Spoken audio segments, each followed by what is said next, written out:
Good morning, dear students. We'll continue with the poem. We had learned yesterday that every time the snake was trying to lung at the mouse, it jumped away from its reach, and whenever the snake was trying to enter into the hole, the mouse was biting its tail, holding it very tightly, and the snake with the pain came out and tried again to catch it, but it could not. At last it became tired and it vomited out the body of its friend, and then it entered into the hole without being stopped by the mouse. Then the mouse came up and cried bitter tears for her who'd died.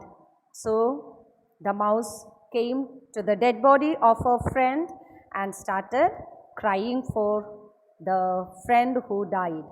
Squeaking sadly, squeaking is the sound made by the mouse. And bereft means left alone. Now she has no friend, friend is dead, so she is left alone. Corpse in mouth, corpse means dead body in her mouth. She sobbed and left, sobbed means crying, crying bitterly. This was seen by Mr. Young. So this much is the story of the rat and the snake. The mouse and the snake. Now, there was a man watching them. Who was that? This was seen by Mr. Yang. Mr. Yang was watching them. When his friend, the poet Chang, heard the mouse story later, so later on, Mr. Yang told this story to his friend, who was a poet. His name is Chang. Heard the mouse's story later, eager to commemorate her. Commemorate her means remember her with respect. Later on, he wanted to remember the story of the mouse and the snake.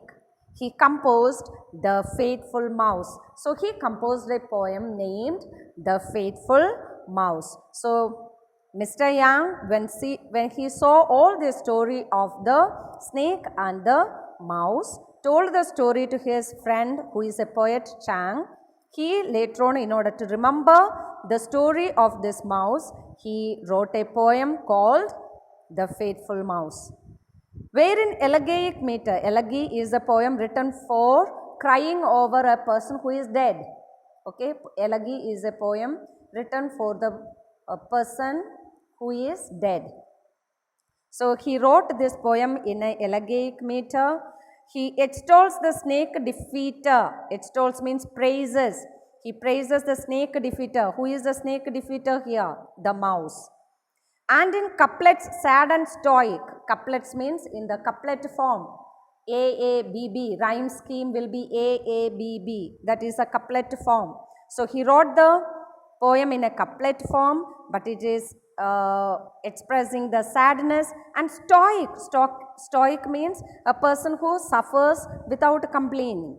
Stoic is a person who suffer without complaining. So, he wrote this sad story about a person who is suffering alone. Who is that? The mouse. Celebrates her acts heroic. So, her act of biting the snake and making the snake to spit out her friend was a heroic action. Acts that prove that shock and pain. So, it is also an act which gave her shock. The snake had eaten up her friend, that was of shock and pain. Death and grief are not in vain. So, we can say the death of her friend was not in vain. It revealed the true friendship of the mouse, the other mouse, and also her heroic action. So, we can't say that death and pain are in vain. In vain means useless. We cannot say that it is useless. It is useful. It is teaching us something good. Which fine lines, alive or dead. So, this poet had written beautiful lines in the poem called The Faithful Mouse. So, neither of the mice had read. This poem, which was written in the memory of the dead mouse as well as the heroic acts of the living mouse, none of the mice which is alive or dead, both of them had not read this poem, The Faithful Mouse, which was written by the poet Chang. So, this is all about the poem. Question answers will be sent to you later on. So, now read and get it by heart. After this, we'll get into the lesson 5, which is speaking about the pound of flesh.